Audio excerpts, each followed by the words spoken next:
Shocking ആയിട്ടുള്ള ഒരു എവിക്ഷനാണ് ഈ ആഴ്ച നടന്നിരിക്കുന്നതെന്നാണ് കേൾക്കുന്നത്. ബിഗ് ബോസ് വീട്ടിൽ നിന്ന് നമ്മുടെ അഭിലാഷും ജിഷിനും ഇന്ന് പുറത്തായിരിക്കുന്നു എന്നൊരു വാർത്തയാണ് കേൾക്കുന്നത്. ലൈവിൽ കുറേ കുറേ ഭയങ്കരമായിട്ട് പ്രാങ്കൊക്കെ കാണിച്ച് കുറേ നേരം ഇവർക്ക് സ്ക്രീൻ സ്പേസ് ഒക്കെ ഇന്ന് കിട്ടിയിരുന്നു. അഭിലാഷ് പോകുമെന്നുള്ളൊരു സംശയം നേരത്തെ ഉണ്ടായിരുന്നു. പക്ഷേ ജിഷിൻ്റെ കാര്യം ഒട്ടും പ്രതീക്ഷിച്ചില്ല കേട്ടോ. ജിഷിനും ബിഗ് ബോസ് വീട്ടിൽ നിന്ന് പുറത്തായിരിക്കുന്നു എന്നാണ് ഇപ്പോൾ കേൾക്കുന്നത്. 100% കൺഫേം ഒന്നും അല്ല.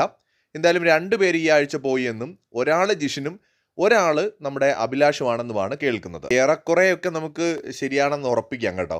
ഇതിൽ സാബുമാനൊക്കെ അവിടെ നിൽക്കുമ്പോൾ ആണ് ഇവർ പുറത്താവുന്നത്. പ്രത്യേകിച്ച് ഇവർ രണ്ടുപേരും എന്തെങ്കിലുമൊക്കെ ചെയ്യുന്ന ആൾക്കാരാണ് കമ്പാരിറ്റീവ്ലി. പിന്നെ ഇതിനകത്ത് നമ്മൾ ആളുകൾക്ക് ഇഷ്ടപ്പെടണം. ഈ ഷോ എന്ന് പറയുന്നത് ഇപ്പോൾ സാബുവിനെ ഇഷ്ടപ്പെടുന്ന കുറേ ആൾക്കാരുണ്ട്. ഒച്ചപ്പാടുണ്ടാക്കിയതുകൊണ്ടോ ബഹളം കാണിച്ചതുകൊണ്ടോ ഒന്നും കാര്യമില്ല.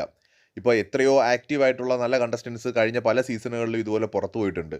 സീസൺ ഫസ്റ്റ് തൊട്ട് നോക്കിയാൽ രഞ്ജിനി ഹരിദാസൊക്കെ വെറുതെ ഇരുന്നതുകൊണ്ടല്ല പോയത്. ആളുകൾക്ക് ഇഷ്ടപ്പെടാതെ വന്നപ്പോഴാണ് പുറത്തു പോയത്. അതുപോലെയാണ് ഈ ജിഷിനായാലും അഭിലാഷായാലും അവരുടെ ഗെയിം ഓഡിയൻസിന് ഇഷ്ടപ്പെടണം. ചിലപ്പോൾ നമ്മുടെ സാബുമാൻ്റെ ഒരു ചിരിയായിരിക്കും ആളുകൾക്ക് ഇഷ്ടപ്പെട്ടിട്ടുണ്ടാവുക. അതുകൊണ്ട് പുള്ളിയൊക്കെ സേഫായിട്ട് അവിടെ നിൽക്കുന്നു. എന്തായാലും ഇവർ പോയെന്നാണ് കേട്ടോ കേൾക്കുന്നത്. കൂടുതൽ അപ്ഡേറ്റ്സുമായി വീണ്ടും വരാം.